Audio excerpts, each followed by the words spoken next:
play very defensively to see if they can shut down a lot of these very late executions. And I mean, you even look at those odds over at our good partners at LootBet, 1.29 for the Gambit youngsters. If you do want to get involved into those odds, you can check out their links below the Twitch channel. Get up to a €100 deposit on your, or up to a 100 bonus on your deposit, and 10 free CSGO spins. Jay, they're offering a lot. Gambit youngsters are offering a lot. We're jumping into Overpass, and it's a stack over at the B-bomb site. We talked about the slowness of the defaults here from the Gambit youngsters T side, and initially it will be damage done to body. He spotted one. No bomb information just yet. The utility coming in. Actually quite a fast round from the T side by comparison to their previous map. Supra will body quickly out of the server. Nathan Lambert does a lot of damage, takes Supra back for a 4-on-4. So CTs may be in with a chance, especially with Inters on 2 HP, but Haji falls over on the short face, and Axel will continue facing forward. 2K to his name, and 2 players left standing for LDLC. It's Afro on the site. Sixer backed up, going to look for his way over to the heaven position, potentially for an A rotation all in all, which is where Nafny's going to face up. So if he takes this player down, they should be able to realize where the open site is. And it seemed like for Gambit youngsters, they actually wanted to shift that control up to connected to the A bomb site, but a couple of kills go their way, so Nafny can sell a little bit of a fake over to A and just commit into this B bomb site. Afro is going to be the only player here. This is going to be a very difficult hold from him. He doesn't have any armor to work with. He does get a rotator in from his teammate of Sixer, but in a 2-on-4, what can they really do? Afro hasn't been seen just yet. Can he deny this bomb from going down? He can't. Tap from Sixer, does find one pick. Headshot not quite tapped up on Shiro, though. Oh, he gets it. 3 kills. Sixer flicking back, knows exactly where the last man is. And Axel seeing his head pop up left and right and gets his 4K for it. Sixer's still got it, it seems. LDLC resting all of their efforts on his shoulders, and he comes out good for the pistol round. Yeah, well, he's proven me wrong. He's got a lot left in the tank. Those shots were insane coming out from Sixer. And I tell you what, Jay, we have seen some incredible pistol rounds against the Gambit youngster side so far today. What a start coming out from LDLC. They clutch out the 2-on-4, and Sixer, well, he did everything. I honestly did not expect that. No, like I didn't.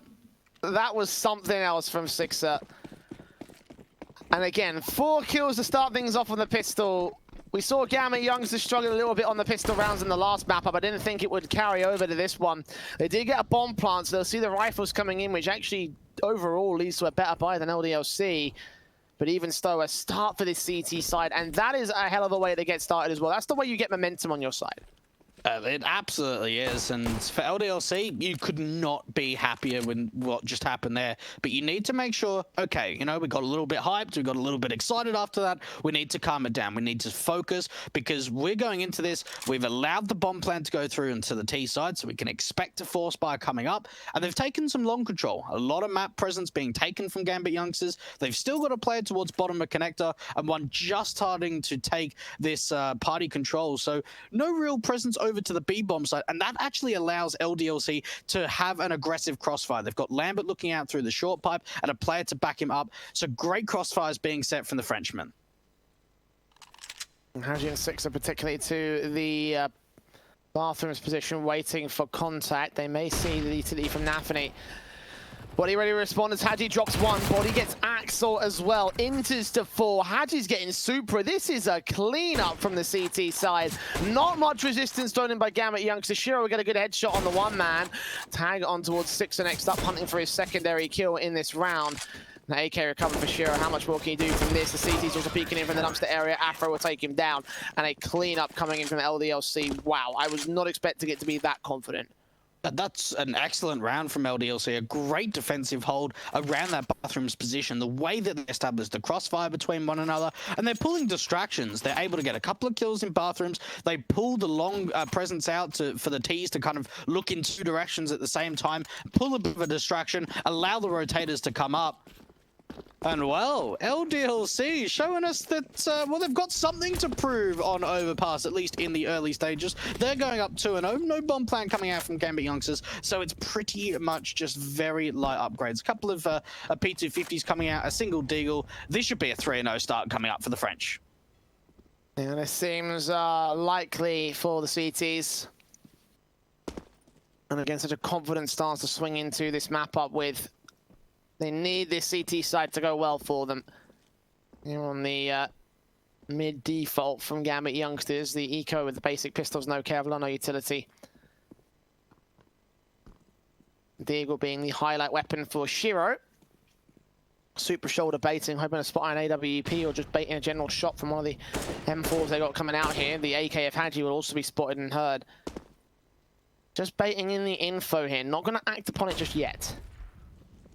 And they're trying to look for some information. Six has been able to see nothing, and for that reason, they've actually rotated body back down to that heaven position and only leaving a couple of players here at the A bomb site. Again, GAMBIT youngsters getting this long control pretty much uncontested and trying to make their way into the side. But they're slowing it right down, getting closer to the time. A great shot coming out from Nafny. This honestly could be a bomb plan for the T's. Bomb going to drop to the default position as well. If they can make their way up, they can secure it. Spray's going back and forth from Haji. He drops. Body drops the bomb again. Looks for his 3K and lines up a great sequence to decimate the pistols and rip them apart. So, not to be in the end, was close, but no cigar for the eco. 3-0 now for LDLC as the buy. It will still come through here for GAMBIT youngsters. Could have been the difference between the AKs and potentially an AWP if they wanted to go for it. So, a little bit limited, but not by a massive amount. Yeah, you've got to think for GAMBIT youngsters, this is the perfect opportunity for them to really start to claw their way back into Overpass, put the pressure back onto LDLC, and they're actually setting themselves up the city side for a very aggressive fountain take. I love the position coming out from LDLC, trying to take the fight against GAMBIT youngsters, finding a lot of map control. They can now start to rotate a B stack coming through because Haji's seeing no information.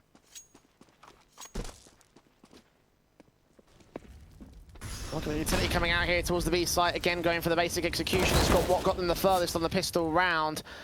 Look at the M4s to hold off, though. Dropping that bomb first thing to make its way out. Axel will find a trade, but Lambert trades it right back. Axel will double up to keep it 3 versus 3. The plant can be secured, but look at Haji on the back lines. They are so ready for this round to fall into LDLC hands. Shiro not keeping his eyes on the monster position. Headshot comes through, swings it on short, take a spray on Nafny, gets thrown off a little bit by the runaway, and Axel has done it all on body here. 1-on-2 for him. Both players are pretty heavily tagged up. Axel in particular on single digits eventually falls to the man, and a 1-on-1 now. Nafny peeking in body, checking short. He needs to keep his eyes on monster. The info's been given up. Nafny ready for the headshot. Smoke on. Body still wins out the fight and wins out the defuse. Wow, LDLC. This was not what we were expecting from these guys. Is it supposed to be LDLC Clutch OL? Like, is that supposed to be the team name? My goodness, this has been 2 incredible clutches. The pistol round from Sixer, and then body. Oh my goodness, that was insane. There is no way that he should have won that fight. He was so out of position in comparison to the one-on-one to the T side. LDLC, my goodness, they're coming out of the gate absolutely firing. Only 1 map on record in the last 3 months on Overpass, and they're showing us that they've put time into this map. They've certainly been practicing it. They only had 1 official result on record, so it can be a little bit unpredictable, but it's not an amount that they play in general, so the fact that they're doing all this on officials is shocking to say the least. GAMBIT youngsters set up to the short position with a little bit of CT control coming in from short as well. Top of the sandbags, Lambert will take out Axel. That boost up providing a major opportunity. Nafny will trade body back to 4-on-4 though. There's the fallback passive for this one here. LDLC have lost the man advantage that they gained early on in this one. Nothing regained back for GAMBIT youngsters, but they'll try the same strategy of boosting up top of the sandbags. Taking out Afro for 1. Know that there's a second player also at water. Haji will be there over at Graffiti to try and support the crossfire from a passive position, but the CTs are running out of players here. And Six is going to be on a long rotate to try and help the B defenders. It all really comes down to these 2 players. Haji does a lot of damage onto Supra, and he follows up with a secondary kill. Haji's still making work, but he gets taken down. Six are now in a 1 versus 2, and he's on to clutch once again. Nafny on for the ace, though, over on that T side. Shiro's there, he's his backup. Scopes in with the AWP, jump facing, looking towards water. Nafny's so ready for this play to pop out. Headshot going to be secured, and all the entries, all the kills go in the way of Nafny. Big 5 frags to find. I didn't even notice the Gambit youngsters had only one player doing all the damage, but it works out wonders for them. And with the overall damage coming through against LDLC, the economy is going to be limited. This buy is going to be a force buy. And that's something that you probably wouldn't expect from LDLC, considering that they've been able to win 4 rounds in a row. Finally, one goes the way of the Gambit youngsters, and they've been reset. They have to force. It's not the best to buy in the world. They've got a FAMAS up for Afro, a scout out for Sixer, and upgraded pistols for the rest of them. But the intent's there to get aggressive. They've certainly come into Overpass with a game plan, Jay, and it's to get in the face of their opponents, get aggressive, find opening picks. Well, as strong as LDLC did look, the truth is they were skating on thin ice in those first 4 rounds. This could be a 4-round return from Gambit youngsters and a way to get their T-sides kick started. So far, so careful across the defaults here. Nades onto common positions, and they back off out of the mid control. They've got one player out from the monster area, which could lead to disaster, but Axel catches him with utility in his hands. Afro and Lambert will both fall down. The MAC-10 getting a kill from Nafany as well. It means, of course, there's going to be extra money in the bank for the T side. And Sixer and Hadji, unfortunately, trying to do some work over at that A bomb site, but it's really the B commitment that just locks everything down. And I'll tell you what, Jay, considering the fact that LDLC have got off to a good start, I've certainly noticed changes in this Gambit youngsters side. I mean, especially on T. I mean, it is still early days, so we still could see them go back to, that very, very slow and passive T side. But for the majority of rounds, it hasn't been running down the clock to that 20-second, 15-second mark, which really makes us nervous so many times when they try and hit a bomb site. Hadji standing with the AK to get an exit frag out here somewhere. Hopefully he can find it and do some damage to Gambit youngsters. The economy of the T side is also not in the best of positions here. If he can get that kill close against Inters. Got the AKs most ideally here. Oh, too many players to handle. And Nafany gets another pick with the MAC-10, so that's plenty of money gained here by the Gambit youngsters. And the force buy that should look to an eco instead. 4-2 now, LDLC still in the lead, but that's going to be challenged here in the next round. And $2,400 out for LDLC in the next means that Glass Cannon can potentially come out for a Sixer, but he really won't have anything else to back up that AWP unless he's able to get a couple of kills with his USP, which is certainly not expected. There's going to be the triple boost out towards the graffiti position, which is often a quite a little cheeky boost. Seeing if you can get a little bit of information. You need to make sure that you're kind of holding and looking towards that wall, otherwise you will slide off to that left side. And for Gambit youngsters, does anyone check it? Nafany's like, where am I getting shot from, boys? Off boost? That would have been great, but no. Just 3-man boost to a 5-on-4 situation. The spray is awkward from Axel. Eventually taps onto that headshot and gets it back to an even standing. Afro down. Axel's still in check here. Sixer spotting players towards long. He's got backup in Hadji there on the A bomb site, and he's got that PT-50 to jump face. Molotov's towards the cubby corner. And the city side currently being borne down by the fact that they've got not a lot of, firepower here. They've got the even man standing and, of course, the HP advantage. And they're going to try to put that P250 again on the boost up here at the truck. Don't see this boost too often. It's very situational. And body will go down. This may be one of the situations where it works out well for them. Lambert to full taps up, not getting his kills. And Super and Inters will take out Sixer and Hadji for the last couple of frags against that CT side. So 4-3. Now the rifles coming in for LDLC. This is their chance to defend the lead. And I'm still wondering whether Sixer's going to go that Glass Cannon AWP. Even with LDLC, you're saving in that last round. Going forward, they don't really have the best of buys in round number 8. It's going to be 3 FAMASs in the playing field and only a single kit up for Afro. Whereas for Gambit youngsters, look at the money line, the train of money being built up in the bank. And that was something that they were able to do for the entire first half of Mirage against Budapest 5, is maintain a strong economy. Gambit right now looking as strong as ever. The aggression coming in from the CT forces, though. This could get a bit awkward. They could siphon off that bomb from the bomb site. They've done damage, but Axel's the man that gets away with the kill.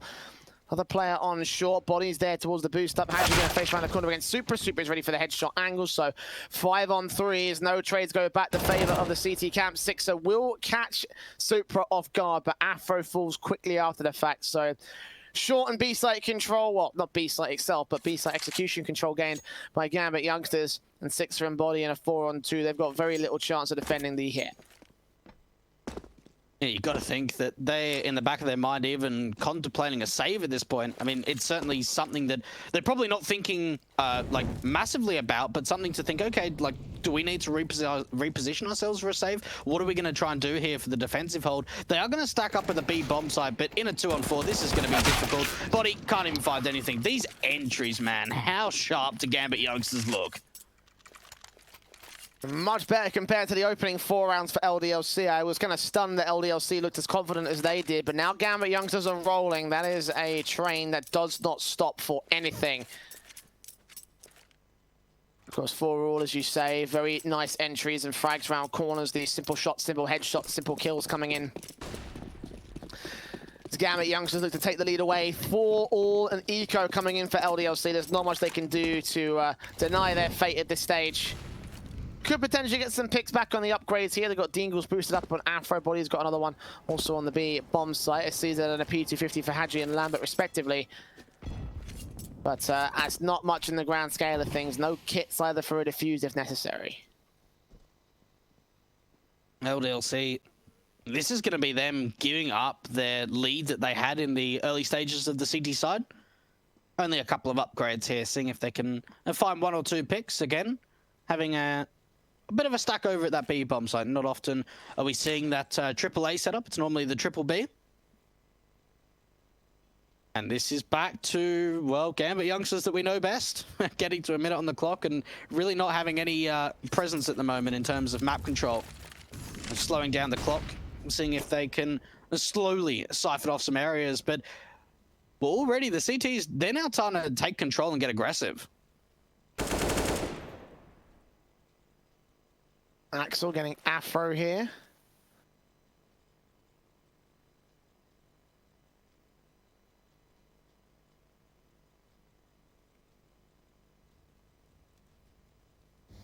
A simple kill against the pistols. 28 seconds to the clock. Gambit youngsters have to act eventually to get the bomb plant, ensure that they can secure the round, because, you know, it would suck to play this passively, wait for pistols, and then just let the timer run out and lose by default.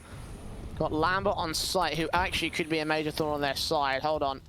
Deagle pushing close for Body. They faked it once. Axel catches Lambert. Deagle back to do damage. Take out. Shiro not quite. He gets away at 16 HP. And from there, the round falls apart now for the CT side. Hadri, last man left in connector. And yeah, could have been a lot with so little, but not to be for LDLC. And one thing we spoke about in the pregame, Jay, is maybe the difference in kind of experience for LDLC in comparison to the Gambit youngsters. In case any of the viewers don't actually know how young these guys are, every single player on this Gambit youngsters lineup is either 18 or 19 years old, where for LDLC, you've got Sixer pushing 29, you've got Lambert at 28 years old. Their coach is 41, for goodness sake. Like, that's how much experience they have on LDLC. But sometimes, you know, the kids come up showing, and I tell you what, they're looking very impressive. Once they get control, you mentioned it as a train, you know, once they get momentum, it is very difficult to stop them. And LDLC, they're going for the secondary ops. You know, we see that Lambert sometimes picks up that secondary op as the in-game leader. This could be an opportunity to turn things around, get back into control.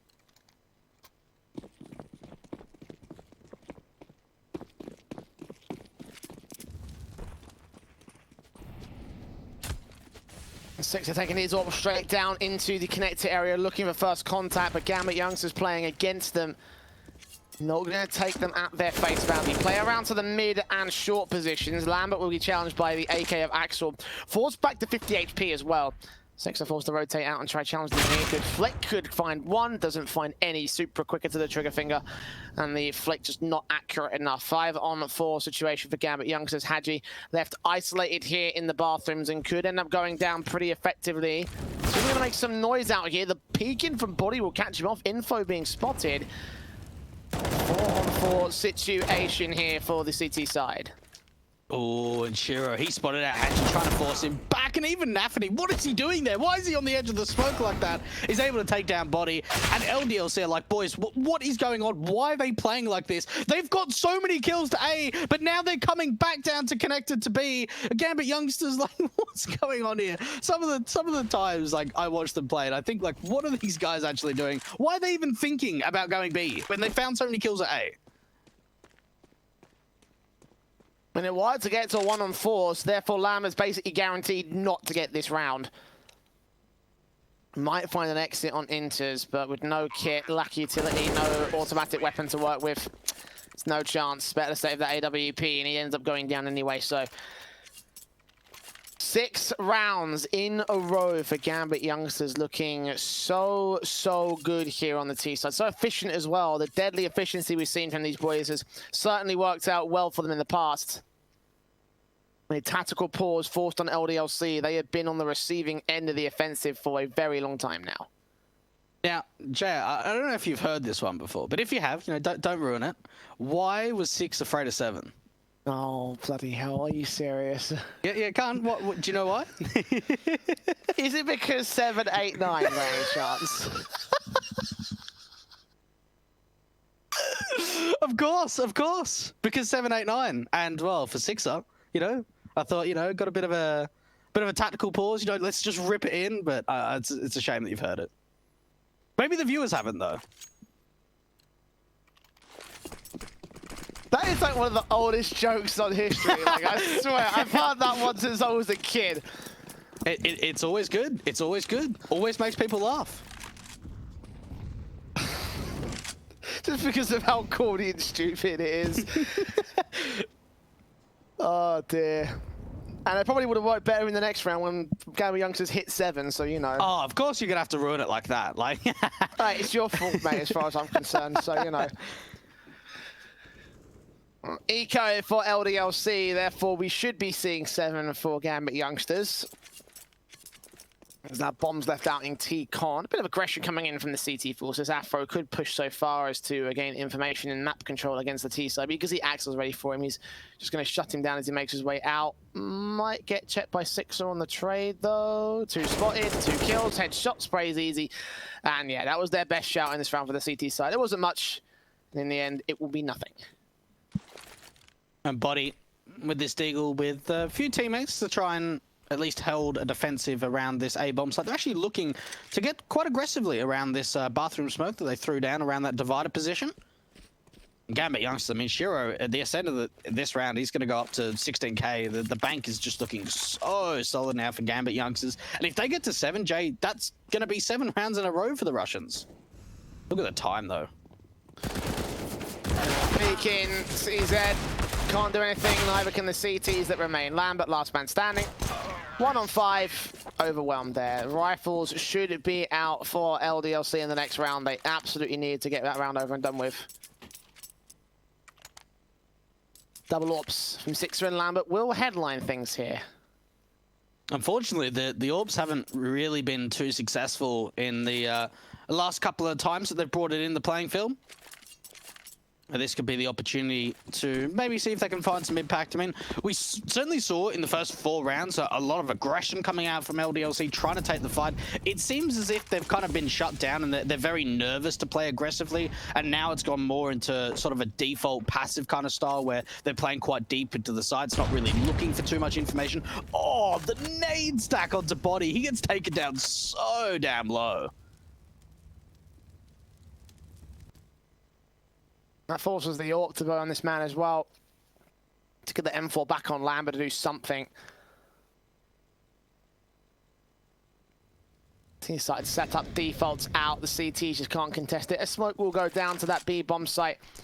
Onto the ramp position, actually. I'm not sure if that was intentional or not, but either way, Gambit youngsters will try and get LDLC to force forward even further than this. They won't. Playing passive and just waiting for the chance to go to them. The bomb's on the back of Shiro. He's going to rotate out towards the mid-control play here from Gambit. I'm going to try and flash Inters into that bathroom's position to potentially get a wide swing. Haji holding the angle with Sixer out towards long. Getting closer to 40 seconds now, and a bit of B presence coming out from Axel, just going to be the single lurk. But even with Hadji, he's starting to get aggressive, and Nafani, is he ready for the peak? He is, and that's an opening kill going the way of the T side.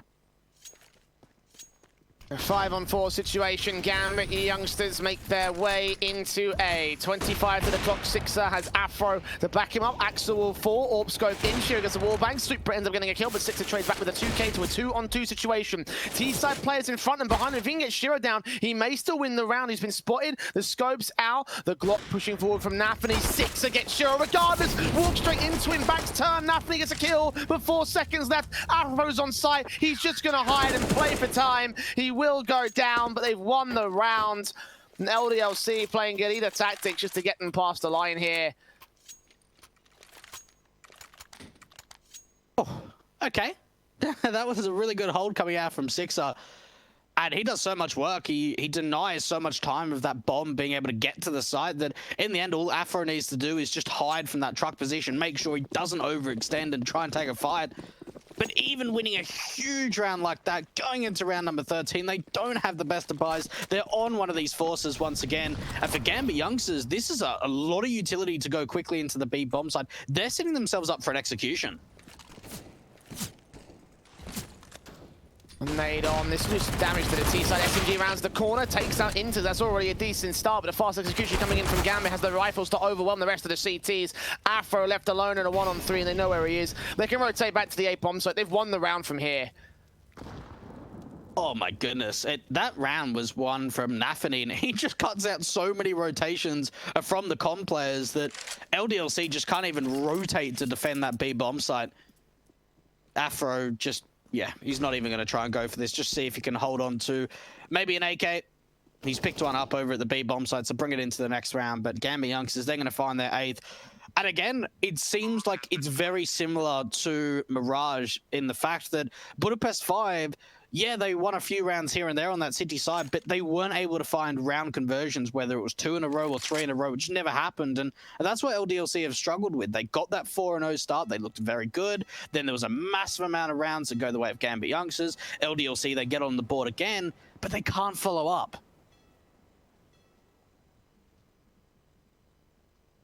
That's been one of the main issues when it comes to sides taking on the GAMBIT youngsters here. Yes, they're able to get rounds, able to get good rifle picks and good rifle sort of conversions, but unable to follow up onto them. It's been shut down from the GAMBIT youngsters whose economy's built. The economy for the CT side, though. Got to make a decision to save here, force up, potentially get something over in the 15th round. A choice for you to make. Do you want to get some 6 skins? I think the answer to that question is yes. Malta V and Malta V15 are your codes to use on a hell case where you can open up some 6 cases and potentially get your wish. This will be an eco coming through from LDLC. There is no way they're going to be able to get this round together. Like GAMBIT youngsters have played so efficiently against these pistols and these rifles. Already see early information coming through. The AK boost might come out for Afri, might find something, but again, it's very far-fetched here. They've even mollied the position. Just even the fact that GAMBIT youngsters are reading that that's a possibility after seeing a couple of players moving up to that party position and trying to force that AK back. As soon as they take Afro down, it's just going to be like, protect the AK. Oh, good swing coming out onto body. Okay, this is now a 5-on-3. This is very doable for the CT side. Okay, so ignore everything I just said, because that was very clearly wrong. 2 AKs now for Body and Afro to work with. Shiro at least responds onto 1. A bit of aggression coming in from Axel as well to the B bomb site. Add a monster over at the grill area. And Shiro will go ahead and join his man as damage is sustained by the T side. AK recovered by 6 now as he rotates out and keeps his mid control. The other AK of Afro support the B side defensive. Shiro jump facing with the AWP. And the boost up comes through as Afro goes for this plant here. Axel gonna catch Lambert, spray through on Afro, gets Super in the back line. So 3-on-2, still workable now for the CT camp as GAMBIT youngsters get their plant fallout passive, knowing that the CTs are at the advantage here. Molotovs into water will clear it out, but they're all back over at the T-ramp and monster area. CZ facing, and so much damage done to the AWPer. And now it's all left to Axel. He's not even on shore. He can't challenge them directly from this position. They can stick the defuse right now and win the round for LDLC. This will be an eco half-bought victory. And GAMBIT youngsters can't do much about it. They will find themselves a rebuy up here as Axel will end up going down to 6. 2 main weapons saved. A 6th on the board for the CT side. And this is actually, I would say, a pretty good recovery from LDLC. They let a massive amount of rounds go the way of GAMBIT youngsters, and they're just holding on. If they can even close out a 7th round on CT side, they can be happy. I would even say 6th, that they could be satisfied. Maybe not happy, but at least a competent amount of rounds. And GAMBIT youngsters been able to pretty much buy up for every single round out of the past 14. But going into the last round and a half, it will be the double AWPs on once again for the LDLC camp. And back to the B-side presence for GAMBIT youngsters, not really taking anything out towards long or the fountain position. A little bit of control out towards connector, mainly out through short to potentially get another B-side execution coming through.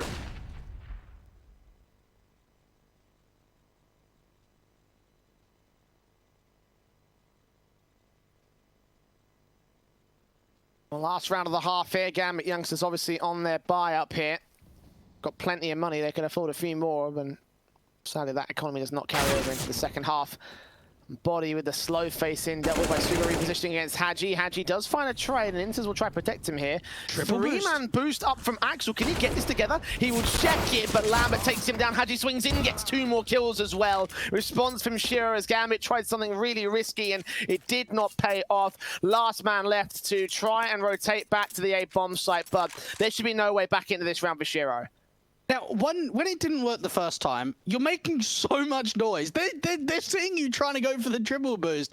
And I think they tried it like 3 times. Finally, the 3rd time, it was successful. But already, Lambert's just holding the angle. He knows exactly what's going through. And Moshiro, he's the last one left. He hasn't been able to put up a massive amount of kills in this first half. It's really been Axel and Nafani that have put up some big numbers. And, well, for LDLC, this should be their 7th round, unless Shiro can do the unthinkable. He may even be able to get a bomb plant here at A. It's not going to mean much here on round 15. They need a good victory out here. The bomb plant is a start at least. The flashbang to get him safely into the long position. The scope out. The AWP is already on site, though. Shots out, does not land a flick. There's a backstab coming in from the CT players. Diffuse being stuck now. Spray through from Afro will keep Shiro occupied. And the diffuse will come through for LDLC, so 8-7. Not a bad half from LDLC, all things considered. They look very confident in those first 4 rounds. It's the main sort of like section of the mid half where GAMBIT really took control. But only 8 rounds scored by them here.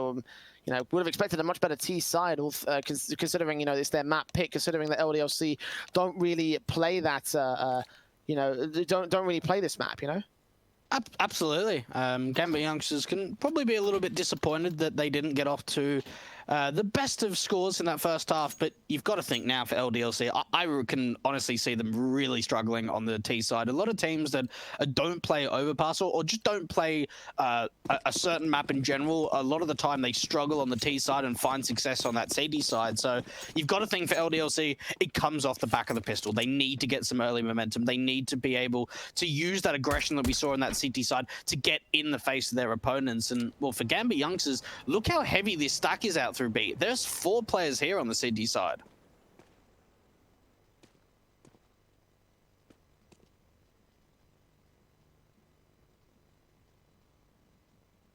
A pistol set up here for Lamb. We're going to put the smoke down and try to get LDLC into the B bomb site. Both pistols seeing B hits coming out early for both respective sides. GAMBIT youngsters, very different setup compared to LDLC, a little bit more active and aggressive. Just pushing into the monster area and looking onto short control vision. But waiting till the minute marker, it seems like, here from Lambert. Body's going to try and lurk over to the A bomb site, tapping up with his P250. The man on the raid boss going to try to sell him on the idea of an A play, but now he goes down, the jig is up. Supra, that frag now gets all the info they need for the CT side. Inter spots them all coming out. Shiro going to take a couple of decent faces, do some damage, but no kills. Second flash coming in at the perfect timing. Inter's falls back, he does go down. Alpha getting taken out by Supra. Nafni gets killed as Supra doubles up, makes it a triple and a quadra overall. From heaven, he supports the B side and gets the pistol to GAMBIT. Ooh, and those juicy odds over at our good partners at LootBet. Do not believe in the comeback to come through for LDLC. They've now changed 4.29 up for the French side. If you do want to capitalize on those odds, you can check out our betting partner in that Twitch panels below. You can check their link out and get straight to their website and get some fantastic bonuses only at LootBet. Jay, LDLC, they needed to win the pistol rounds, and unfortunately, Supra shut that down. Perfect headshots coming in from them. So well placed for him on the A side and the B side defense.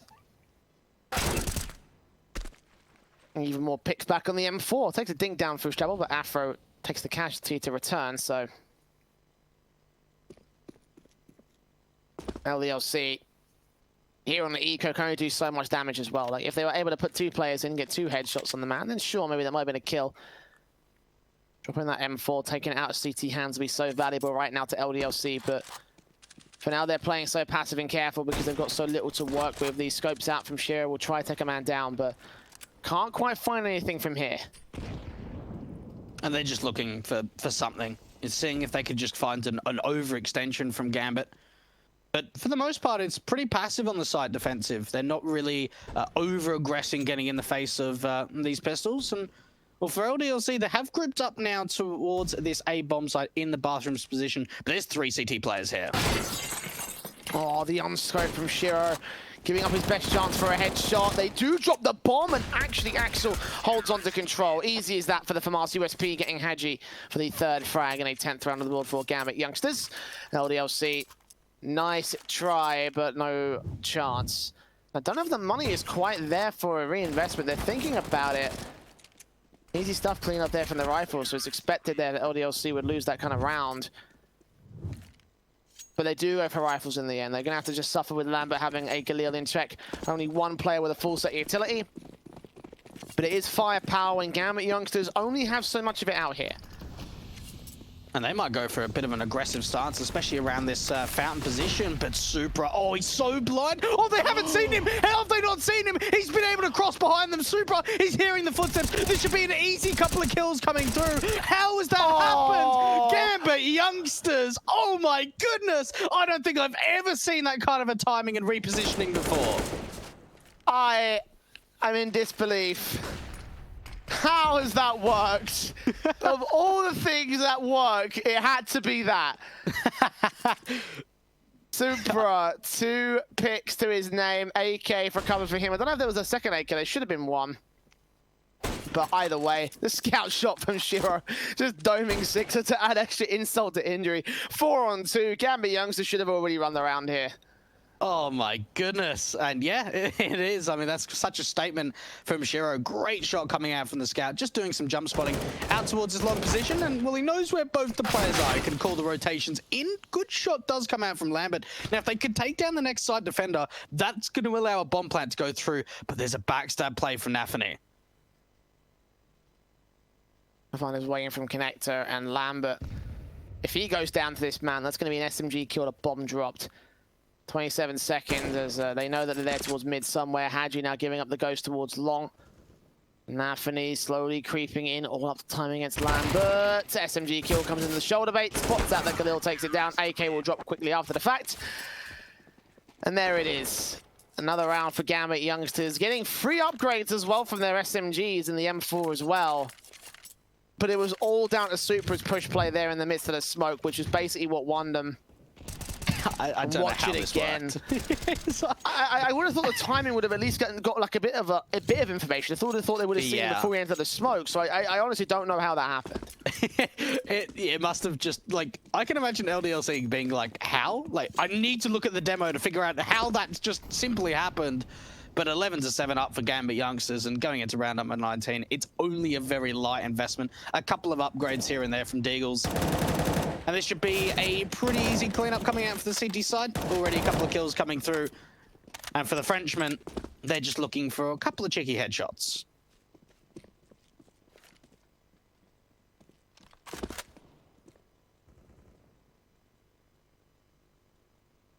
They're hoping to get these Deagles in, but nothing going to happen at this stage, it seems, for the T side. One out towards long, the nade on position. Lamb at 24 HP. 13 now to dead. Hadji on 10. Sixer on nothing. Bomb being dropped. And it looks like they're going to get away without a single point of damage done to the CT side. Indeed, Axel with the USP to close it out. 100 across the entire CT board. 12-7. Gambit youngsters looking in a real good spot here. Yeah, they really are, and for LDLC, you're certainly seeing the struggles start to show on this T side. They really need to find just one round. If they can find one round to even give themselves some confidence, it's going to be so difficult to try and target the economy from Gambit youngsters. There's so many players. There's 3 players that are 6k plus. And they do have that AWP on the back of Sixer, so at least the big green gun has come out. Even Afro could get taken down. Supra looks to be very aggressive here, and, well, it's not Supra, but it's Inters. Kill regardless for Gambit youngsters, no matter who got it.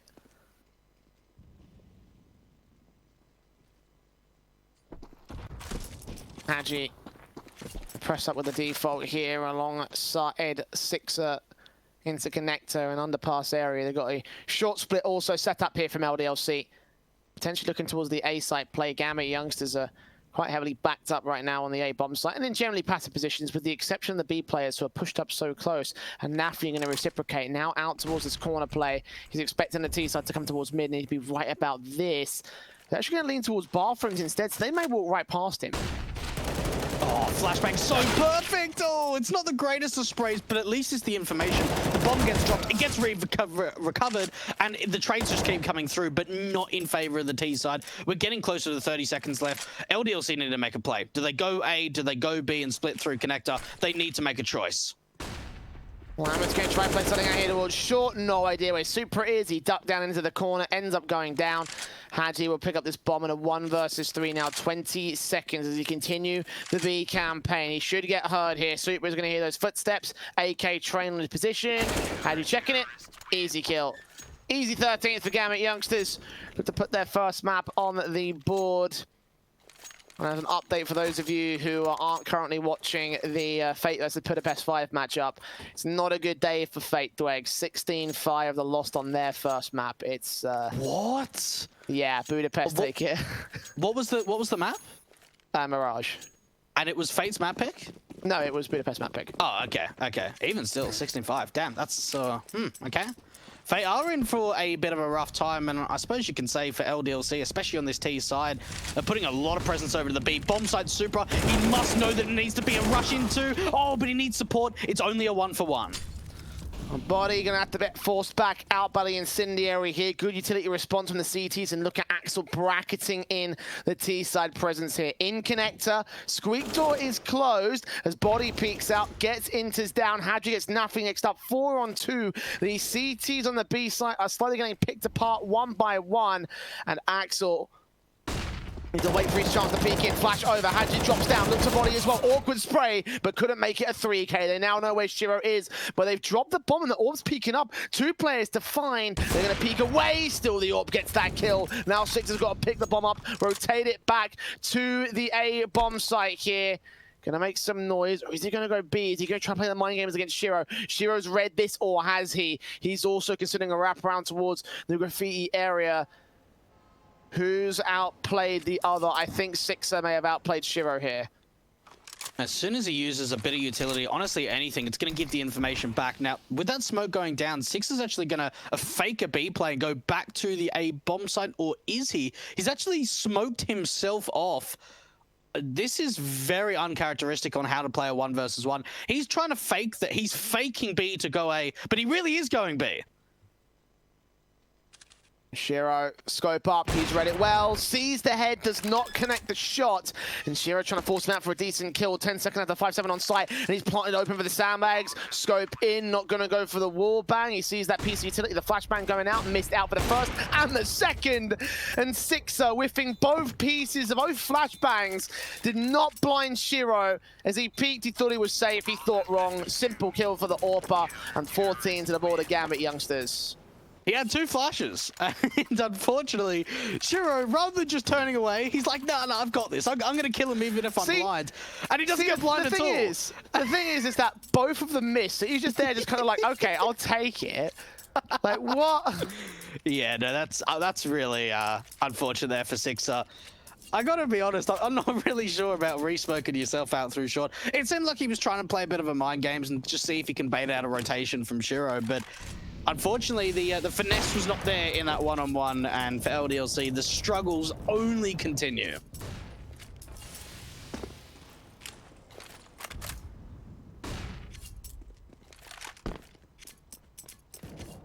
LDLC need to get something on the board soon here. They haven't won a single round in this second half. If this keeps going on like this, then they are going to be probably left out with a simple map victory for the GAMBIT youngsters. And yeah, it is GAMBIT's map pick. But LDLC looking so confident on CT's side, only to come into the offensive half and then just look so flat. Does indicate that maybe it was all down to the standard defensive and default passive plays that you would see out of regular pug teams. It's really what got them through that first half. Whether or not that will be such the case for the second map is yet to be seen, but for this second half, it has just been all GAMBIT right now. Hadji forcing forward, Napoli spotted him. Headshot still connects to the T-side. Remember, they've got 2 players in the mid and bathrooms area, and Hadji's challenging. Shiro gets that 1 kill, Axel gets 1 more onto Al's Afro. Got a player in mid that they're going to evade here. He's going to wait and bait. His body gets Shiro. He gets Axel as well with a simple headshot and a 3-on-2 situation to the T-side. Force forward, Super goes down, Inter's last man standing. And he's got to be thinking about the save at this point. 1-on-3 coming out for Inters, and he doesn't want anything to do with it. He wants to just get out of there. And, well, for LDLC, it all really comes off that entry from Hadji. He does a great job of swinging out from long, gets a fight that probably shouldn't have been able to win, but he finds the opener, he pulls a distraction away, and from there, the GAMBIT youngsters, the 2 players that they had establishing a crossfire in bathrooms, wasn't sure whether they needed to check the side or check behind them. A great round from LDLC. They take everyone down, they pick up their 8th, and that's the first on the T side.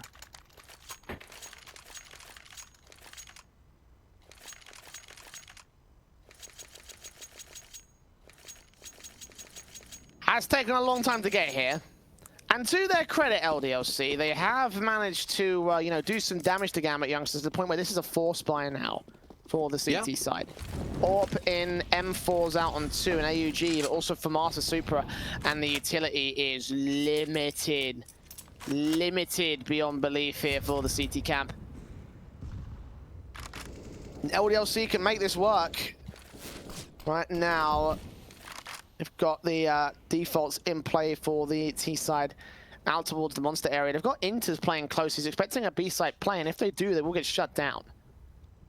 And not really too much presence for GAMBIT youngsters in terms of aggressiveness. It's pretty passive across the board, and they've got a bit of a long challenge coming out from Shiro with the AWP. And seeing if he's able to find some opening frag, and it's actually the run boost coming up. Uncharacteristic missed shot coming out from Shiro, and Sixer, well, he capitalizes on the mistake there. Axel M4 set up for bo3. Bomb facing around the corner. He still gets the kill. What should have been a frag, ideally for the CT side that bought them the round, essentially. M4 of Nafni, only player left here. Hadji around that corner, gets 1 spray, transfers to the second man, gets damage to body, 12 HP, but he stays alive. Nade on sight, doesn't take him down, does him for half of his remaining HP. Super next up against Lambert. Lambert takes the spray, Inter's last man left. He's going to have to fall back and save his weapon. His LDLC have overwhelmed the 9th to the T-side board. Okay, well, it seems like a bit of a late resurgence coming out from the French side, and you got to think for the GAMBIT youngsters, they're probably, I wouldn't say getting tilted, but getting to a point where they're like, come boys, you know, we only need 2 more rounds. This is our map pick. We've looked so dominant across overpass so far, but they need to make sure they're not getting ahead of themselves. They need to make sure that they're playing quite cautiously. They don't want to, you know, overthink things, or they don't want to, you know, feel as if like they're massive favorites and kind of make mistakes that they don't need to make. A 9th round up for LDLC. A bit of a comeback coming through. And you'd have to think this is just going to be a half buy up the back of this AUG. Maybe even not even a half buy, considering the fact they're going to get, what, 2,400 in the next round. They can't really invest too much. Maybe some P250s at most.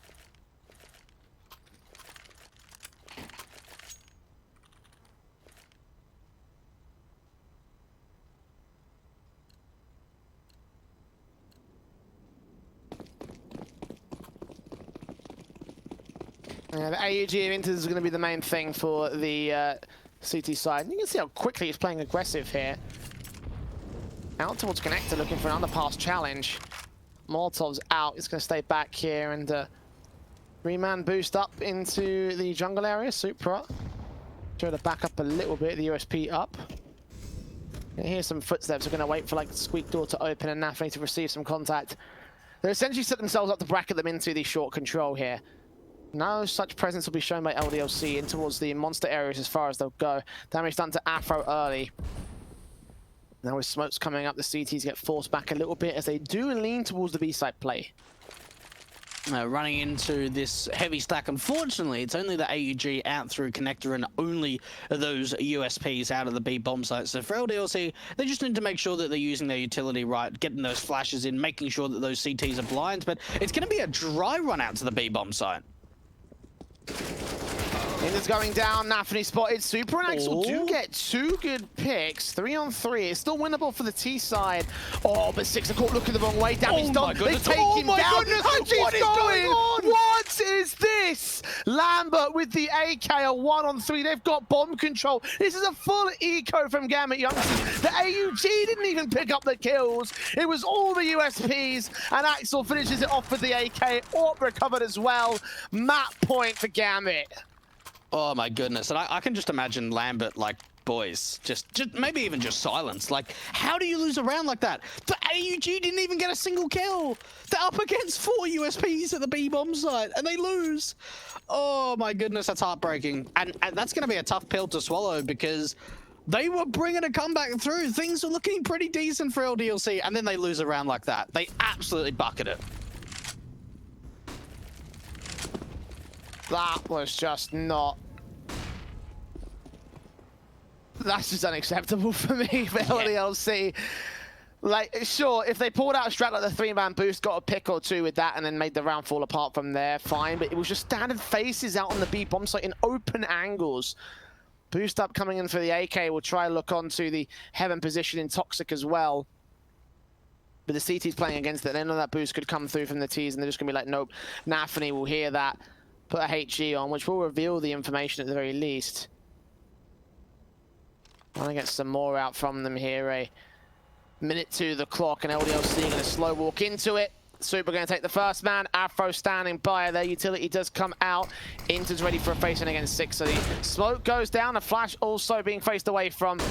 And they're just stalling for time here. LDLC just don't want to push forward. Yeah, they've used so much utility over to B, but they haven't really committed with anything. And going into the site execution, they're not going to have a lot to work with. Only a couple of mollies, a single smoke, and some flashbangs. And for GAMBIT, they've got such a great read at the moment. Their B defensive is looking really strong. They're starting to reposition around. Hachi's trying to sell a bit of a fake out towards bathrooms, but even he gets taken down. 3 left standing for LDLC here in this map up.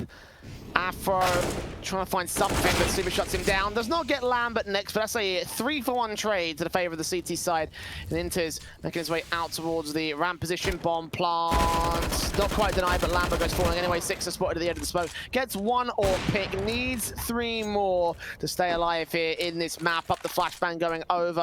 Reface could potentially catch a good pick. Flick back on Nafne's way too inaccurate. And the defuse will come through. GAMBIT youngsters 16-9 on their map pick. And to their credit, at certain times, LDLC looked a lot more confident than that scoreline did indicate. But in the end, GAMBIT youngsters picked the map. They're going to win the map. And it did look very confident in that second half. Hey, look, it really did. GAMBIT youngsters came into their own, and to make that point where, you know, they looked dominant in certain rounds, yeah, they did, but, it wasn't a consistent behavior, and that's one of the struggles that I think LDLC are going to have in this best of 3 is that they can win some really nice rounds here or there, but just not on a consistent level. And for GAMBIT youngsters, I think it's a great way to be able to take that first map of the series. They looked incredibly dominant, especially in that second half. They had some fantastic entries. They looked incredibly sharp. And going forward into Dust 2, you've got to think if individuals can step up like that on Overpass, well, they can certainly do the same going into Map 2. Well, map 2 is, of course, Dust 2, as you mentioned. It is the map pick of the LDLC side. Easily the best map in the pool. They've got to take a victory here, though, else they will be out of this series. And, of course, to contest that later on in the losers decider match, but we'll find out whether or not that will be the case here after this short break. It's our second half of the series coming up.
shot. Lock and load.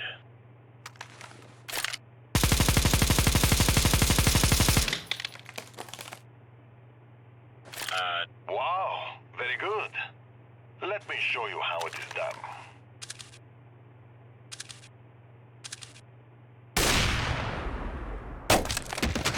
Yeah, no.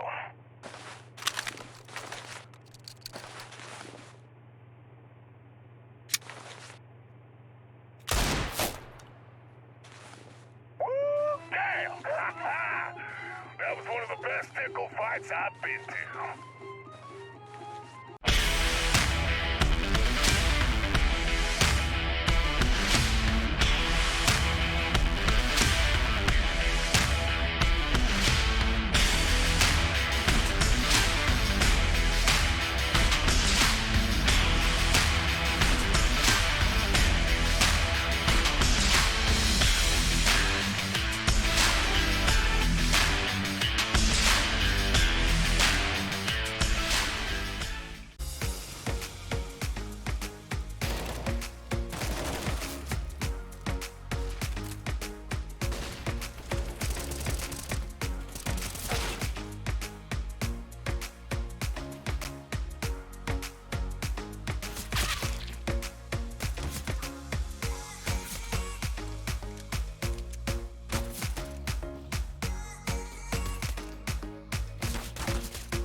Welcome back to Malta Vibes. Welcome back to our series between GAMBIT youngsters and LDLC. Not a great time to be LDLC at this moment. I mean, they did put up an impressive fight, but towards the end, they really petered out against the GAMBIT youngsters side on their map pick of Overpass. But there is a consolation prize. There is a light at the end of the tunnel. The question is that the way out, or is it just another freight train coming right at the Frenchmen? They have got Dust 2 up as our second map of the series. And it is the most confident map they have in the pool, the very shallow map pool that they have, Dwayne. Is it going to be enough to beat these guys, though? Look, I hope so, but I certainly don't think it will be. For LDLC, they really need to come out of the gate firing, and unfortunately, I didn't even really see too many glimpses of individual prowess, to say the least, from LDLC, whereas for GAMBIT youngsters, I mean, maybe like the early, like 4 rounds that we did see from LDLC, like we saw Sixer with a massive pistol, then we saw Body with a massive clutch to get that 4-0 start, but outside of that, we didn't really see them clutching out rounds. We didn't see insane holds and, you know, multi-kills, whereas for GAMBIT youngsters, there were so many players that were doing that. You saw on the graphic there a moment ago, of course, the lower bracket match that's also going on between Budapest 5 and Fate. Budapest 5 currently a map up in that series, and as we speak right now on Eden Esports_B, we currently have the second map of Overpass currently going live between those two teams. Fate just secured their second round, so a 3-2 scoreline. So if you're interested in checking that out, then make sure you check out our secondary stream as well. But focusing back on GAMBIT versus LDLC for this one, you talk about individual sort of performance, and I wanted to highlight a few numbers that we actually saw out of those guys from the last map up. Now, Hadji was the top performer, something I wasn't expecting to say. I won't lie here. I was mostly looking towards some of the younger players in this roster, but even then, he was still about -3 on his KD. His ADR was about 93, which is okay, but certainly not the player that I thought would be stepping up in this one, Dweg. Yeah, look, I mean, for Hadji, he's had I would say, a pretty successful career. We saw the back end of his career. He had a bit of a stint on Windigo outside of the French teams on 3D Max with David P and Maka. That's really where they started all coming together. But he's kind of broken away a little bit now, come back into the French scene. And look, he's certainly a big talent and has been a name to be reckoned of for the last couple of years. But yeah, look, certainly you look at this lineup and you wouldn't expect that, at least in that opening map, that he was kind of by himself. You would expect players like Sixer and Body to be stepping up to put up big performances around sort of the around Hadji. So going forward onto Dust 2, you've got to think that LDLC can't just rely on Hadji once again. Absolutely, and they got to get some of these other elements stepping up. You know, Sixer, while he had a very good start, obviously in that pistol round. Other than that, that was the only big moment he really had, and as a result, he ended up middle of his team's board. The big disappointment, though, for me was Afro, and that's concerning. He's the youngest player on this roster, so of all the guys you expect to be mechanically gifted and able to get those frags, it would be him, but only 6 kills in that last map. He's definitely going to need to step up here on Dust 2, such a frag-heavy sort of map as well. As we get into our knife round as well, I want to remind you, of course, that Malta Vibes is brought to you by Gaming Malta, a home of gaming excellence here, Dweg. I want to ask you the question, do you see the chance? Do you see an opportunity here for LDLC to be able to pull this off? No, I really don't, Jay. I certainly think the GAMBIT youngsters, after the performance that we saw from them on that first map, that they're just going to start to run away with Dust 2. Maybe if LDLC can start up on the CT side, then something, and they're able to win out the knife round, so they'll be able to do so. Now, you mentioned Afro towards the end of the pregame, and I don't really want to talk about it too much because, you know, I don't like to kind of, not trash talk, but kind of talk down onto a player, and you certainly look at the stats for Afro, and he's been underperforming massively. He really has not been able to find the success on this LDLC side, and this is his first professional team. Before LDLC, we saw 1 map on HLTV on record for Afro. So joining with the LDLC guys, I had maybe not high expectations, but expectations to see, you know, some big performances. And unfortunately, he hasn't found his groove just yet. So I don't really know how much longer it will take. Maybe it might start to shine in this Dust 2 game, but certainly for Afro, it's been a difficult time for him. Whether or not it will shine here on Dust 2, whether it will shine later, whether it will shine at all, we'll have to find out in our second map of this series. Still the odds on screen there from our partners at LootBet, reminding you, of course, that you can still take advantage of our 10 free CSGO spins and up to €100 bonus for your deposit by clicking the banner under the Twitch channel getting involved in Malta vibes via our betting partners at Loot Bet. So, Gambit youngsters, pistol round over on the T side start. We've got the defuse kit for Lambert. Afro's taking first contact with his utility out here. Default pistols across the entire board, it seems. No player in this server taking an upgrade pistol. Just Glocks and USPs and P2K as well for Lambert. Taps up from the USP back here over at the ramp position over on the A bomb site player. They're making their way in from short, and all these bullets missing from the CT side. Axel can take out Afro. Shiro can come forward with a secondary kill. Body just dropped one. His backup's going to go down against him though. Backstab in, taps up, drop stab bomb most crucially. Sixer has info and a position to work with. No one knows he's here, and the T's have got to cross past him here. Check out, good tap onto Inders. He got a fantastic pistol clutch in that last round. Can he do it again? Two players face at the same time, so no, he can't. And Gambit youngsters kick things off. And, well, I thought we may have seen Sixer showing up again to clutch out in the pistol round, but it's not the case. Gambit youngsters looking pretty convincing there. They were able to get some great opening kills. LDLC not really putting up a great defensive to that A-bomb side, but they will be forcing the issue going into round two. This is their chance to redeem themselves, to get back into the game now. That's what we did see, at least in the previous best of one a little bit earlier on today, was a back and forward rounds to start off the map. I don't know whether this will come out through the LDLC camp and getting around success. We'll just have to wait to find out. Shiro, well, that was a big wide swing. Ding dong dome, the body's head. As Lambert goes down next to the Mac 10. Well, not the Mac 10, actually Super steals the kill, but no assistance. Out from Sixer and Haji will scope in, try and take somebody down onto the cross, but nothing's going to get connected as the smoke goes up, and the T's unscathed into the bomb plant. The save is probably the best score here for the CTs. Get those rifles into the next round, get the Kevlar into the next round, get something out for the LDLC side to work with on the what will be an eco for them. A second round going the way of Gambit youngsters here. I should be able to at least hold on to these couple of scouts. That's all important. Afro with his Deagle and Kevlar. And Gambit youngsters looking pretty sharp so far.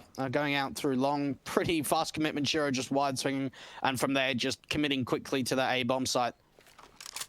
They're hunting. They want to try and take these weapons down on the city side. We've seen them be able to do a pretty good job of it so far, at least in the last map of trying to hunt. Oh, Haji's so low. Just be a single bullet.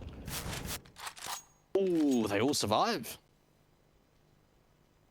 Again, keeping those weapons, keeping that Kevlar in for the eco round might be a bit of an opportunity for LDLC to do some damage, if nothing else. Gambit get the AKs and the two Galils out. The Mac 10 and the Scout on Axel and Shiro respectively. The jump face from the first Scout against the second. Shiro gets out of dodge, evades the headshots, evades any further damage, any big damage coming in early on from the CT camp. Lambert going around the corner, going to suppress two into the blue box position. Afro's there to back up, flashes over, Lambert does go down, Super does fall, Deagle unable to get any damage. Axel gets a kill, Body gets one, but that's as far as he goes, as Axel gets 3 kills all in all. Money flowing for the CT Sun as the SMG does plenty of damage. Sixer with his Scout out, gets a tag, no kill. And 3 rifles can stay in play for the T side as the rifles get brought down by the CT side. I should see this AWP coming out for Sixer and get him on a good start, a good progress to see if he can find some opening packs. No, he's actually going to go for the M4 instead. Okay, would have probably expected the AWP to come out, but this way he's able to get, you know, a little bit more utility, gets a kit out, and is able to get M4s across the board. Gambit youngsters, look how quickly they're trying to take this mid control.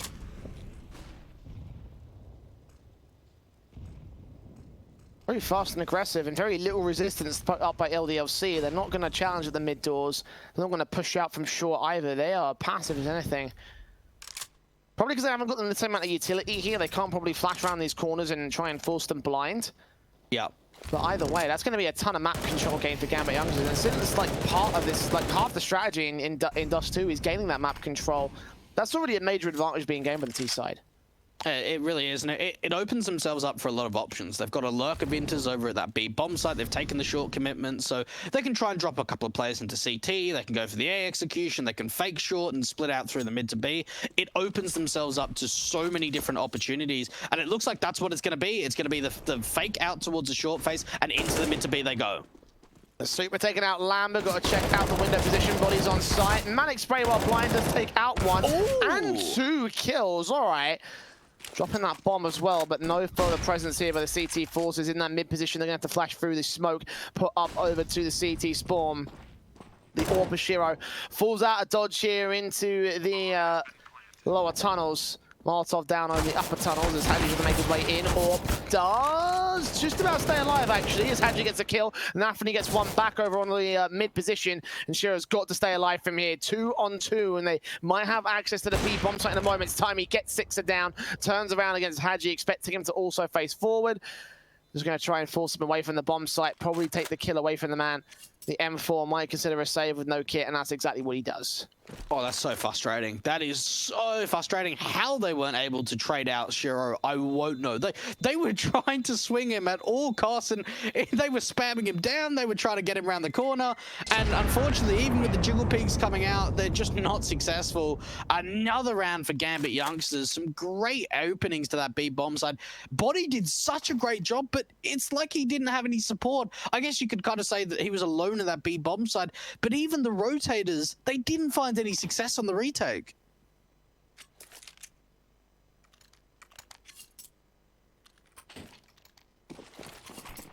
And this is the contrasting start from LDLC. Saw how well they started off on the first map, and here on the second one, it's the opposite. Literally first 4 rounds going the way of Gambit youngsters. Yeah.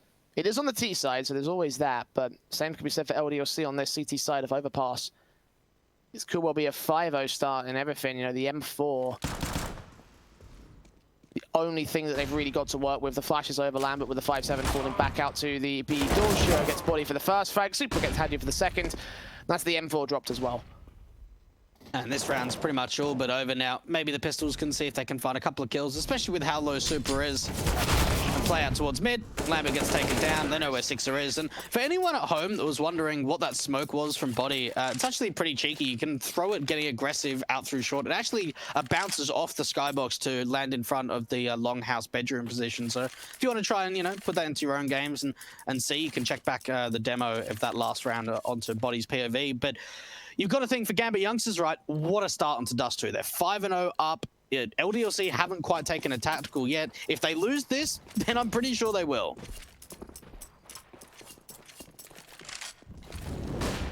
Fast default into the upper tunnels for Gambit youngsters. Certainly has their hearts set on what side they want to go to. And I mean, that could basically be echoed in the way that they played out on Overpass. Here on Dust 2.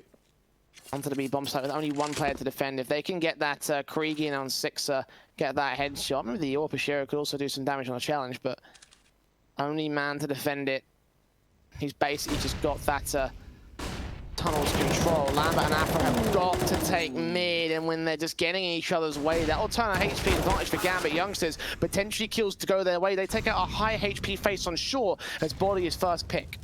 Oh, things get awkward. Now Hadji's looking to fight. Super's just going to wide swing as soon as Nafany takes contact. There it is. So immediately they've got a 5-on-3. This round's pretty much all but over from LDLC. Gambit youngsters, they're going to just split into that A bomb side, or they can kind of, you know, play a bit of mind games, see if they can allow some fakes and some over rotations. But at least for a couple of players, they're continuing. Oh my goodness, they're just so sharp. They are so damn sharp at the moment. This is going to be them going up 6-0. This is the terrifying side of the Gambit youngsters T side. Yeah. How the way that they face in, the way that they constantly get these headshots, like, so accurate with their kills. And yeah, 1 pick will go the way of Sixer, but last man standing, he's known to the T side with that shot, especially ringing out. You can see how aggressive Nafany's going to take his face up outside of the B doors. This Orp facing, seeing the man, does scope out, take him down. They're giving him 1v1s here, which isn't the most advisable thing in the world, but slowly chipping away at his HP, and now all 3 of the remaining players are going to go together with a flashbang. Potentially set themselves up for the kill. Actually, Super just going to walk straight in from the window area.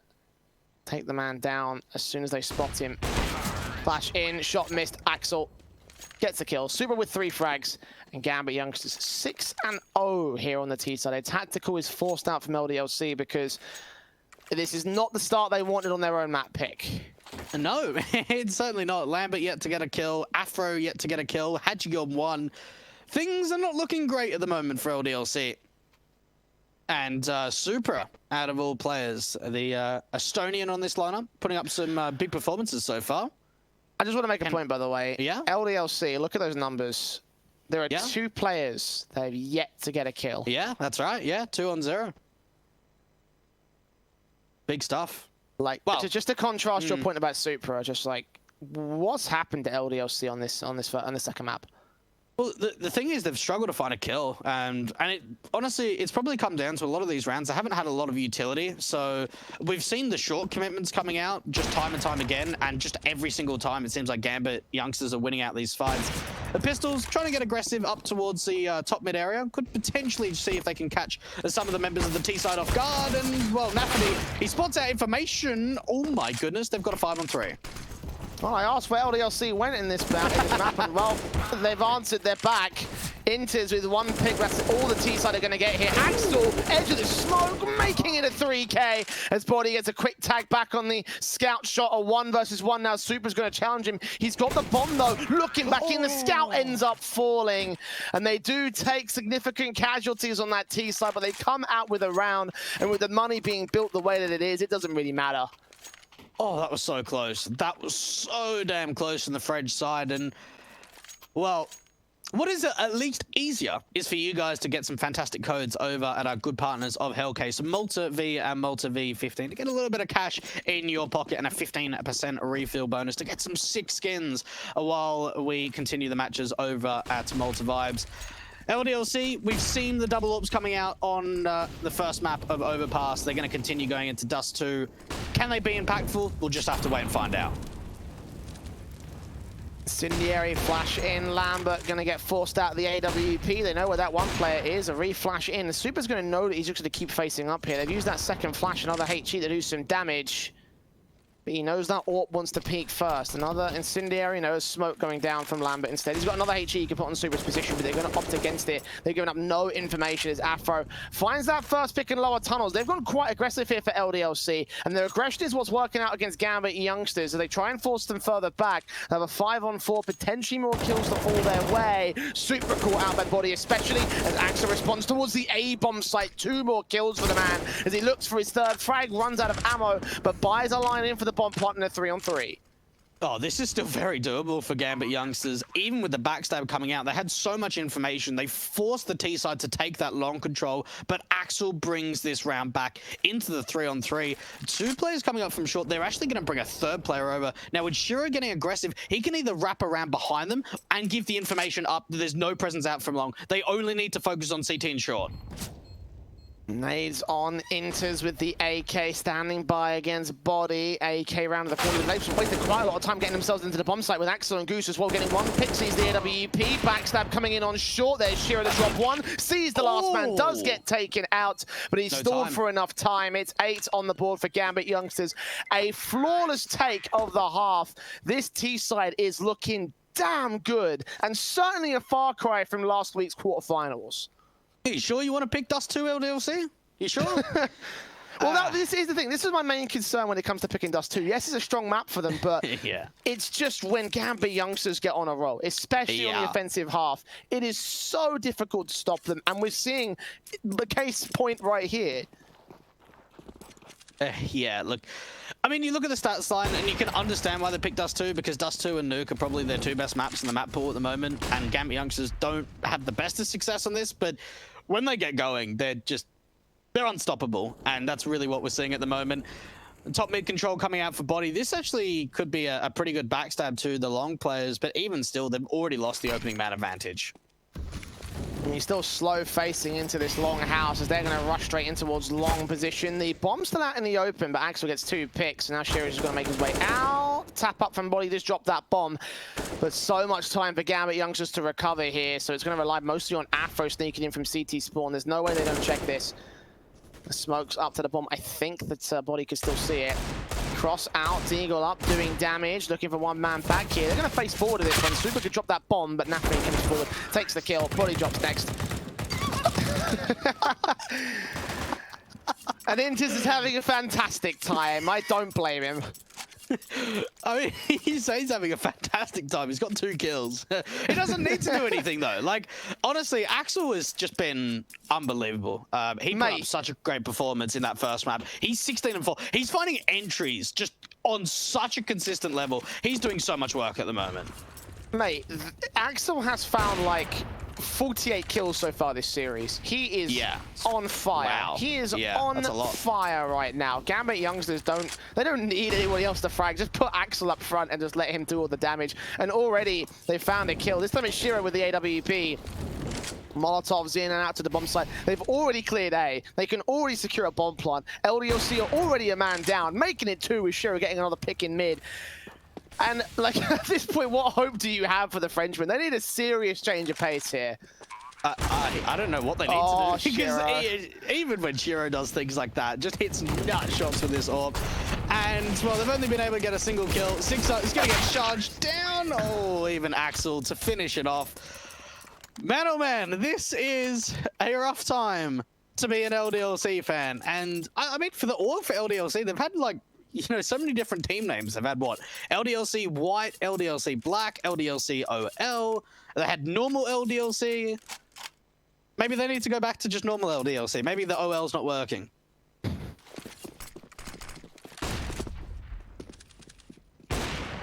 I mean...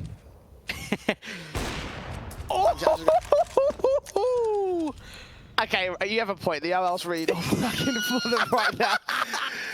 It's working wonder for Shiro, though. One simple kill. I mean, he made it look simple. The truth is that it's one of the hardest shots to hit in the game. Yeah. GAMBIT youngsters, like, what do you do? What do you do if you're LDLC to change this? Honestly, there's not a lot. They can kind of go into it with a bit of a positive mindset and go, you know what, guys? Like, we got slapped, but it's like, it's fair enough. Like, we're playing GAMBIT youngsters. We know we're the underdogs. They just need to make sure, you know, they're not being, not like toxic and things like that, but they need to make sure that they're not like arguing and, oh, I can't believe, you know, you should have been doing this, you should have been doing that. They just need to go into it and say, like, we've just been outclassed. That is honestly what's happened in this Dust 2. They've been out-aimed, they've been outclassed, and GAMBIT youngsters, they're on a hot streak and they're not going down. Well, they still have a chance to try and find some rounds here. Obviously, the match is not over yet, neither is the half. And Haji will pick up the AWP dropped on Shiro with that scout shot from Sixer in the mid position, at least getting something back for LDLC, but it's ideally to be saved, this AWP. Gonna try swinging and do some damage, because there's no way this retake's coming through for the CTs. And that's just kind of a bit wasteful to me, because there's so much money on that T side that even if they drop all 5 players here, there'll still be a buy, there'll still be a strong economy. They're already out of time. More face forward, Supra taking damage. Does go forward into 6 and Anthony's still there to try and fend them off, and he will be successful, keeping 1 AK in play. But again, all the damage coming through will just not be enough. It will not be enough to do any sort of majors. I think they can actually buy for every single round out in this. Yeah, 100%. Yeah, no, their bank's pretty strong at the moment. And for LDLC, you've just got to think, like, what's a change-up? We saw aggression out towards top mid in terms of the pistol round. Maybe try and do that with a rifle. I mean, it's not, like, the smartest tactic in the world, but it worked pretty well in the pistol round. Why don't we just try and change it up? Try something different. Because them just doing default stuff is not working. And even for Nafany, out towards blue. Box, good opening. It's been a while since we've seen an opening man advantage for the Frenchmen. Is this going to turn to a round, though, for the CTs? There's one thing that's eluded them throughout the course of this map, and with Sixer getting a secondary kill, this might be the way in. M4 sees 2, enters, drops him, though, and continues to press out from the short position. You've got CT back up, 2 players on long. Bomb plant can be secured with a myriad of Molotovs thrown to the ramp position. Enters now boosted up top of the boxes, looking on towards CT. Spawn Molotovs going back over to the back of the bomb site and going to try and force the T's into an awkward stance here. Enters waiting back behind big box player on top of short box. 2 still left to the mid face. LDLC is so out position for this retake. Starting to make their way in now. Afro head turned away from Supra. Good timing on a peek. Good headshot coming through. Nade on Inters. 12 HP. He stays alive. The other nade. And the Molotov finally takes him out. Haji get a second kill. It's all the Supra versus Haji. 1 versus 1. So much damage done to the man. He gets the kill. Does he have time for the defuse? It'll be close, but Haji has it.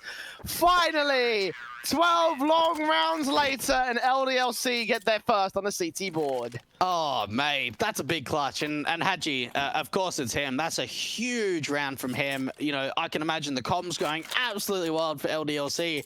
Unfortunately, Jay, it's only one round. They did end the streak. They ripped the dream for the GAMBIT youngsters, but they have finally put their first round up on the board on this CT side.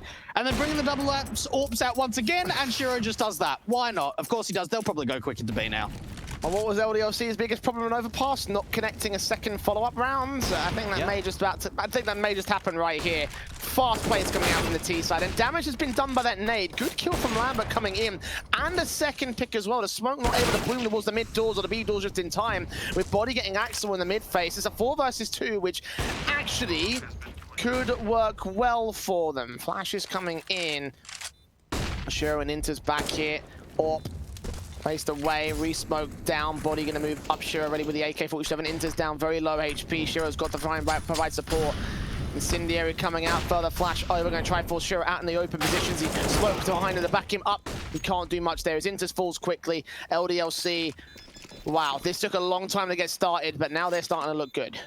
Okay, that looked really impressive, and all it comes down to for GAMBIT youngsters, they find the opening pick and they go, right, okay, we've taken down one of the B defenders, so we can probably just try and go quicker to B. And unfortunately, with those doors being flipped, it opens a lot of opportunities for Orpers to just kind of sit back outside of the side. And that's exactly what Lambert did, just held his angle, got a nice couple of kills, allowed the rotators to come in, and, well, for GAMBIT youngsters, unfortunately not able to win out that last round.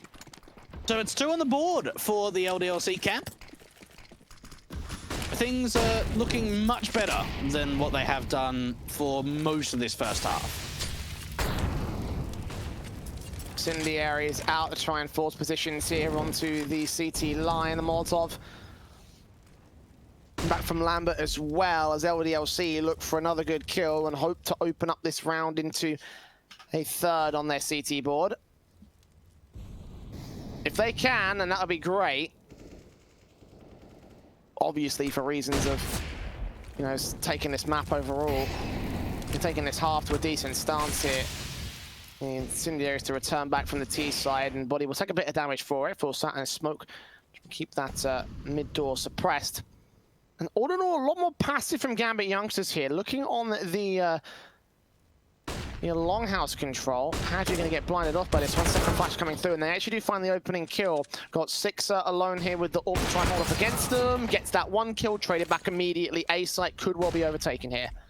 It certainly could, and this short presence is really going to help this execution come out from long, trying to pull a bit of a distraction away. Even some great damage done through the smoke. And Body, he's going to be able to take down 1, but a man disadvantage. This is going to be very tough. They're going to boost Body up to try and deny that bomb from going down. Doesn't quite see Shiro. Does see the AWP barrel. This is now a 2-on-2.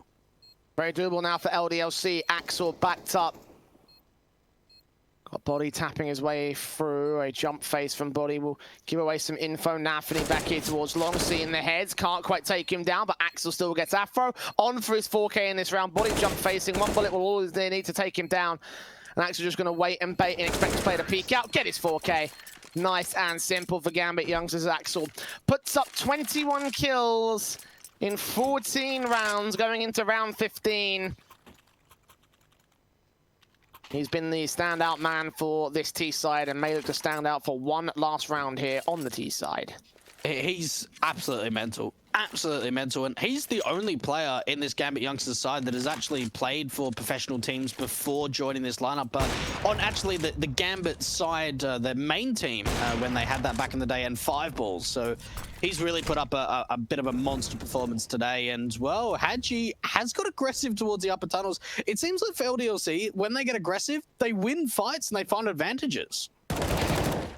Case in point for Body there as well. 2 good picks going the way of those 2 players of the CT side. GAMBIT youngsters forced to try and push forward again. And Supra might catch 2 more off guard. Deagle spotted, spray through, knowing that Haji's also there in the CT spawn, but Body will find another good trade. Shiro, AWP shot missing, not expecting to deal with this sheer amount of CT aggression as Haji gets Supra. Suddenly it's all left to Shiro. And LDLC, man, like they didn't get aggressive long enough. I noticed that in the early part of the half, that when they started pushing forward, they started getting picks. You know, even in that eco where they went towards the longhouse stack and they got it down to a 1 versus 4 before it was clutched. Shiro, though, one-on-one situation now for him. 3 kills to his name. He's going to look for the M4. Bombs on his back. He did not see Lambert cross either. He could make his way to the B-bomb site.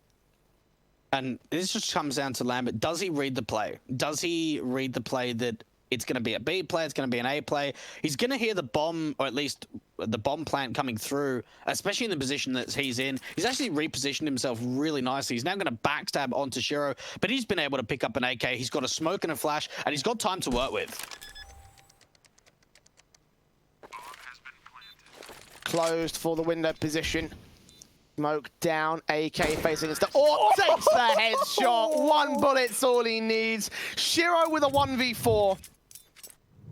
Or was it 3? I don't know. I don't care. It's a fantastic clutch regardless for the man. It might have been 3, actually. But either way, 13-2 for Gambit youngsters. A fantastic half for them. One of the most one-sided T-side halves I think I've seen from a Dust 2. And yeah, you expect the T side to go well. You expect it to be the favored half of most teams that play Dust 2 or pick Dust 2. This is just something else, man. LDLC have everything against them right now.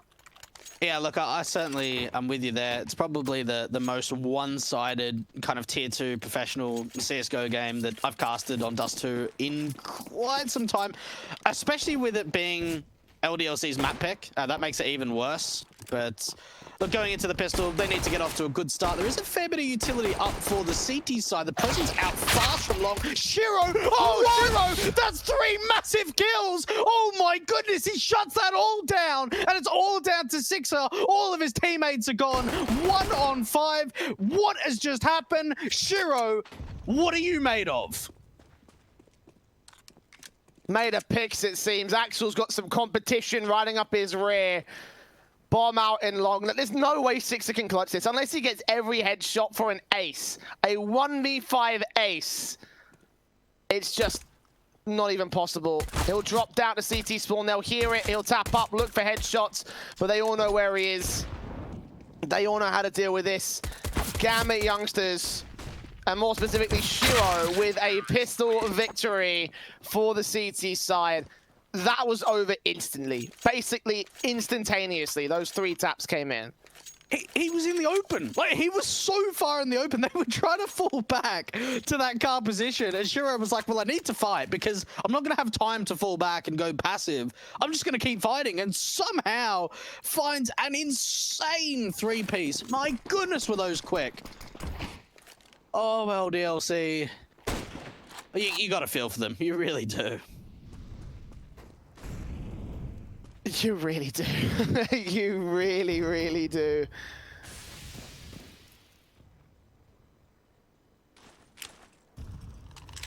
(14-2). This force up from the T side is going to look so broken. Look at Inters with the SMG at the edge of the smoke. The scopes on Inters out of play. Afro taking damage early on for the T side. There's not an encouraging sign here for LDLC. They'll try and make their way out towards mid. Body and Sixer in particular with the low HP Afro there in the upper tunnels. Spray through, flashbang over. Inters kicks things off with the kill. And Gambit youngsters, that's what they're looking for. Looking for that opening pick. They've already put Afro down pretty low. Axel's somehow just been able to snuck behind them. They've got 2 players over at this B bomb site, and LDLC gonna try and see if they can split into B. Already the information's coming through. Inters swing out into Lambert, knows where he is, and they know everything. They know all the information, and it's a cleanup. Lambert getting 1 kill. Can he find any more than this? Anything would be a bonus. Does end up getting at least a little bit with that Tech 9, but he's the last one left. And again, it is another unwinnable clutch for LDLC.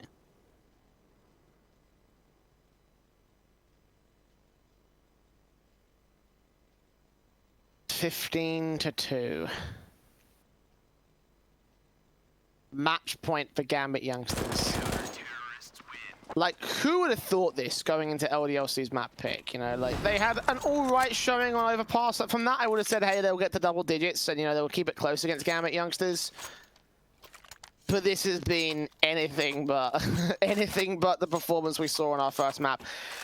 And, well, at this point, it's over, you know. At this point, there's just no way back for LDLC. There's just no feasible possibility for this T side to gain any control, to gain any sort of, you know, any sort of way back. Like, there's just no way. There is just no way against Gambit youngsters.